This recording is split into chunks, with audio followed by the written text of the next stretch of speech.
Do you ever find yourself needing help but not asking? And then the same challenges keep showing up. You're still doing everything yourself. You're still feeling overwhelmed and frustrated from being stuck. And then maybe you tell yourself, it's just easier this way. I don't want to bother anyone. And I certainly don't want others to think that I'm not capable. But underneath all that, you do feel overwhelmed and maybe even a little resentful, and very likely very exhausted from not having the help that you need. See, most people think that this is just about being independent and self-reliant, but it's really not. It's about something in you that just doesn't feel safe asking for help. If you're someone who is self-aware, who's been working on yourself, and you generally want your relationships to be more connected, but you just notice that you still don't ask for what you want and need, then this episode is definitely for you.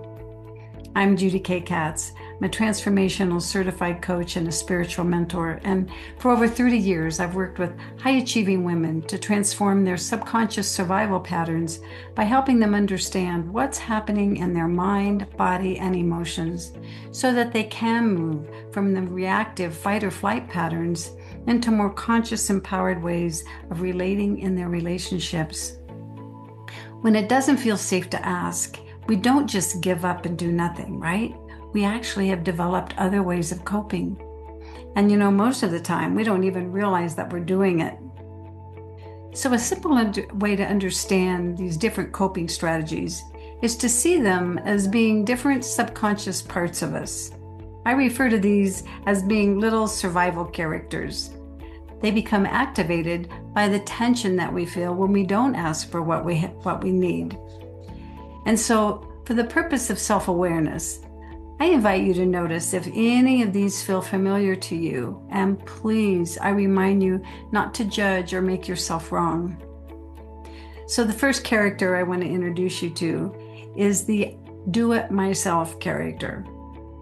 Now, this character believes that it definitely is easier if I just do it myself. It's very efficient, it's in control, and it can get things done. But then underneath, it's just so exhausted. And then the second one, there's a part that expects others to just know what you need.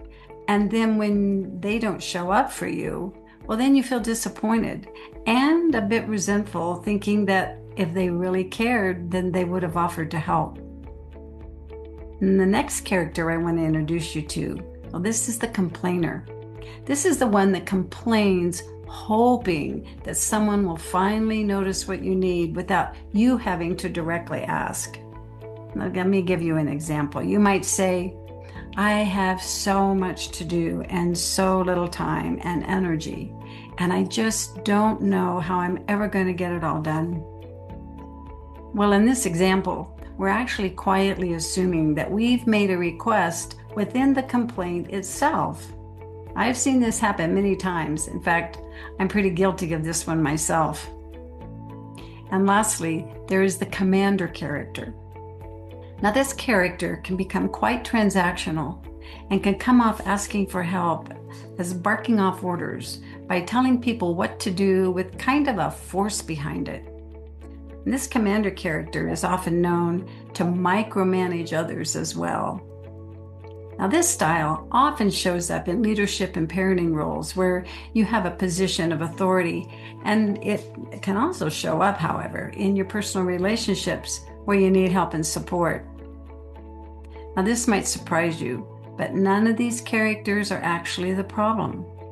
They're all attempts to get your needs met without you having to put yourself at risk and directly ask for help.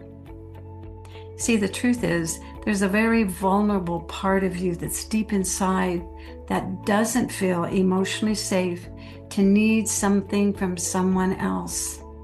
And this part of you feels like you'll be a burden, or you'll be judged as being weak or incapable, or you're going to be rejected if you ask. So instead, these other parts just take over. And unfortunately, the more that these parts run you, the more disconnected that your relationships become, and the more alone and exhausted you end up feeling. not because no one cares, but because you're not letting yourself receive the help that you need. So the real shift doesn't come from forcing yourself to ask. It comes from first understanding and facing that vulnerable, fearful part of you with compassion, because it doesn't feel emotionally safe to ask. And the reason this part of you doesn't feel safe is because when your needs weren't met when you were young, your mind created all sorts of reasons why they weren't. And unfortunately, when we're young, our mind tends to blame us rather than our parents or other people in authority. Now that would actually be way too scary, right? So the truth is, you're not meant to do everything alone. And while learning to do things on your own as a child was just part of growing up and becoming more independent, our survival system used this instead to prove that we were good enough and capable and acceptable, rather than just merely growing out of being a dependent child.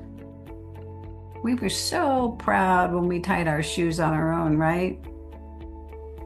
So how does all of this change for the better?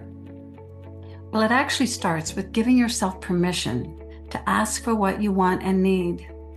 And the way you do that is by changing your beliefs, like you don't matter, you're not worthy or capable or not good enough.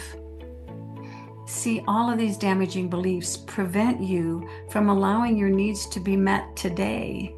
They're just not true. You're human, your needs are valid, and you can trust that fully.